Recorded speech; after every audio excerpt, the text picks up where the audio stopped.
Kita memahami bahwa melewati orang yang sedang salat, lewat di depan orang yang sedang salat itu dosa besar. Seperti apa ukuran dosa besarnya? Nabi SAW memberikan gambaran.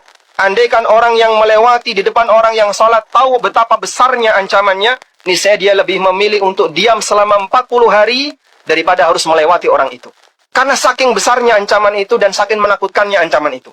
Jangankan 40 hari.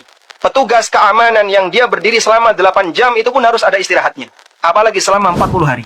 Karena itulah ketika Anda selesai sholat wajib lalu mau meninggalkan jamaah, mau meninggalkan masjid, maka perhatikan jangan sampai melewati orang yang sedang salat dan lewati saja orang yang sedang dzikir.